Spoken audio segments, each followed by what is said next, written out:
Dear student, today we are going to discuss about numerical problem on critical speed. Numerical problem on critical speed. So मैं एक question read कर रहा हूं, उसका given data मैं फिर आपको बता देता हूं, फिर हम आगे इसको सॉल्व करें. So the question is, a disc of 4 kg mass is mounted midway between bearings which may be assumed to be simply supported. Critical speed की जो प्रॉब्लम्स हैं वो एक शाफ्ट जब दो बियरिंग्स के बीच में है, उस टाइप की प्रॉब्लम जिसमें हमने वर्लिंग मोशन देखा था, वर्लिंग मोशन में आता है ये हमारा प्रॉब्लम. तो इसमें एक हम जो भी शाफ्ट है अगर बियरिंग के बीच में है तो हम उसे सिंपली सपोर्टेड बीम की तरह मान के चलते हैं. तो यहां पर एक कंडीशन क्या दी है, एक डिस्क है जिसका 4 kg मास है, that is mass is 4 kg.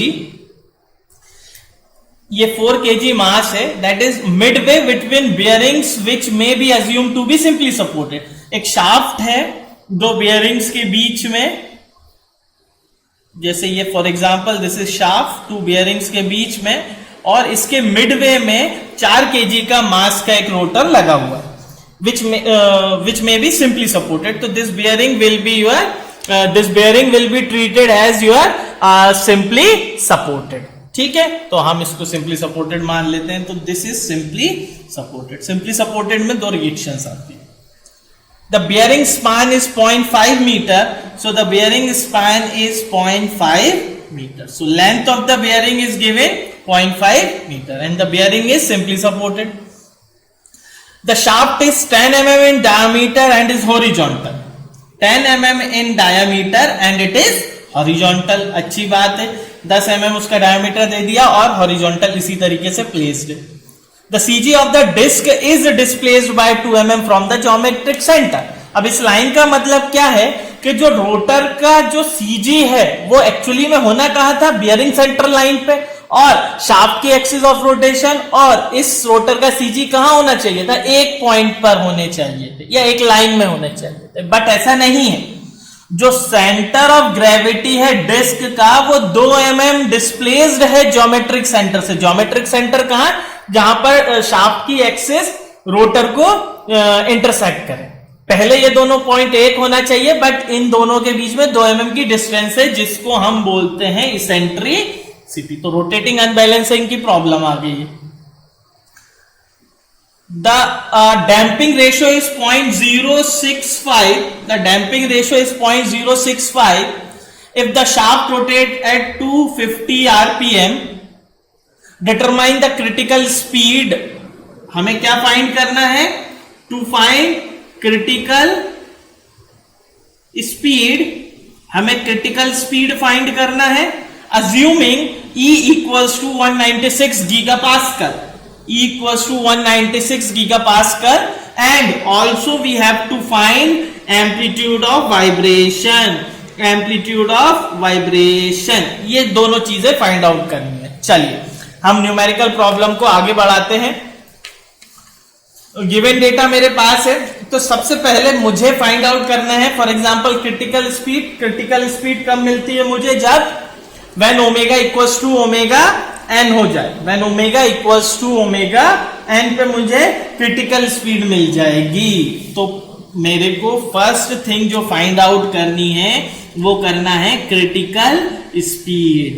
Critical speed find करना है, तो क्रिटिकल स्पीड कब आएगी, when force frequency equals to natural frequency. We have to find the critical speed. For that we need omega equals to omega n. तो मैं निकालूंगा omega N की value. अगर ओमेगा एन की वैल्यू को मैं ओमेगा के बराबर रख दूंगा तो मुझे क्रिटिकल स्पीड मिल जाएगी. नाउ ओमेगा एन निकालने का तरीका मेरे पास है, या तो मैं अंडर रूट के बाय एम से जाऊं, तो मेरे पास ये पैरामीटर्स नहीं है, या मैं under root g by del से जाऊं. डेल इज द डिफ्लेक्शन, और डिफ्लेक्शन मेरे पास अवेलेबल है क्योंकि जो मेरे पास यहां पर रोटर का जो मास दिया है दैट इज 4 kg. तो यहां से वेट में अगर मैं इसको कन्वर्ट कर सकता हूं 9.81 से, तो इसके कारण जो डिफ्लेक्शन आएगा, दैट डिफ्लेक्शन तो deflection of simply supported beam having point load at mid span. तो इसका फॉर्मूला आपको डायरेक्ट पता है, del will be W L cube. W या अपन P लेकर चलते हैं इसको, ठीक है। W in case when it is when the load is distributed, uniformly distributed load, so it is PL cube upon में 48 EI। That will be the formula for deflection. अगर एक बार डिफ्लेक्शन निकल गया, simply supported beam width point load at its mid span, तो मैं फिर क्या calculate कर सकता हूं, ओमेगा एन कैलकुलेट कर सकता हूं। अब इसमें मैं एक एक चीज रखता जाता हूं। तो for that deflection will be equals to P will be your newton, load in newton. तो we have 4 into 9.81, that gives you the newton. ये लोड आ गया मेरे, इनटू L क्यूब इज 0.5 का क्यूब, PL क्यूब हो गया upon में 48 E will be your given, that is not is small e, that is capital E, Young's modulus 196 into 10 की power 9। Now 10 की पावर 9 कहां से आया, 10 की power 9 that is for giga pascal को मैंने कन्वर्ट किया किसमें, मैंने कन्वर्ट किया पास्कल में। तो 196 into 10 की पावर 9, ठीक है। नाउ I, for I, क्योंकि it is circular, so I will be your pi by 64 d4, ठीक है। And I have the value of D की वैल्यू कितनी है मेरे पास, दैट इज 10 into 10 की power -3। So what we get, अगर मैं इस वैल्यू को यहां पर पुट करूं 10 की पावर -3 और दैट इज 0.01 की पावर 4 में अगर इसकी जगह पुट कर रहा हूं, तो जो फाइनल डिफ्लेक्शन का फॉर्मूला आएगा after simplification, it is that is 0.01 की पावर 4 इंटू पाई बाय 64। तो मुझे ये वाली टर्म मिल गई। आपको एक एक करके अलग अलग करना है, आप आई अलग फाइंड आउट कीजिए। इंटू 196 इंटू 48 इंटू 10 की पावर 9। सो ये न्यूमरेटर आ गया, और सॉरी डिनोमिनेटर आ गया 4 divided by answer into 9.81 into 0.5 का cube. So the deflection will comes out to be 1.0621 into 10 की power -3 in meter. So in mm it is 1.062 mm. तो deflection आ गया। अब मैं नेचुरल फ्रीक्वेंसी फाइंड आउट कर सकता हूं। So omega n is equals to √9.81 and denominator will be 1.0621 into 10 की power -3. So from here what we get, that omega n will be equals to 9.81 divided by answer √ answer, that is 96.105 और 11 कर सकते हैं, 96.11 radian पर second, and that is equals to omega. Omega is also written as 2 pi n critical, nc कर दिया मैंने, by 60, that is equals to 96.11. So from here the critical speed is found out to be into 60 divided by 2 divided by, so that comes out to be 917.8 RPM.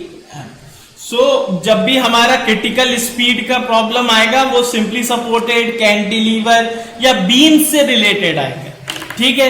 तो simply supported beam हो सकता है, cantilever beam हो सकता है, sometimes fix beams हो सकते हैं, विथ यूडीएल हो सकता है, पॉइंट लोड हो सकता है.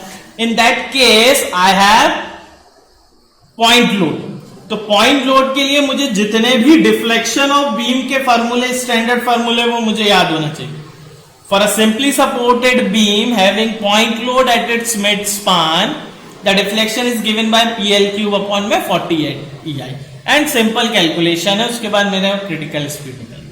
The next point what we have find that amplitude of vibration. So जो नेक्स्ट थिंग है, हम एम्पलीट्यूड ऑफ वाइब्रेशन पे जाएंगे. एम्पलीट्यूड ऑफ वाइब्रेशन, तो जब भी शाफ्ट के केस में मैंने निकाला था, क्रिटिकल डेरिवेशंस भी किए थे क्रिटिकल स्पीड के. तो यहां पर डैम्पर इज प्रेजेंट, तो एक ही रोटर है, तो सिंगल रोटर,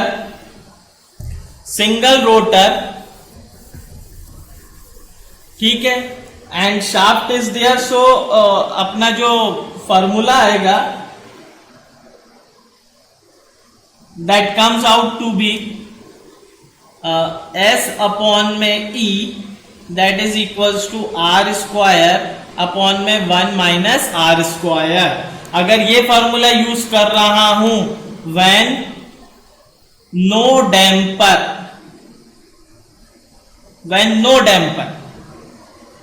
but हमारे पास डैम्पर है, जीटा दिया हुआ है. So when damper is present, तो फॉर्मूला क्या होगा मेरा? Formula will be S upon में E will be equals to R square upon में under root 1 minus R square का whole square plus 2 zeta R का होल स्क्वायर. ठीक है, तो यहां पर अब मुझे क्या क्या फाइंड करना है बेटा? मुझे फाइंड करना है R, E दिया हुआ है, E 2 mm दिया हुआ है, कोई दिक्कत नहीं, मुझे चाहिए R will be omega upon में omega n. Now that omega will be 2 pi n by 60 and omega n की वैल्यू आप ऑलरेडी फाइंड आउट कर चुके हो. दैट इज ये आपका आया था 96 पॉइंट समथिंग आया था, ये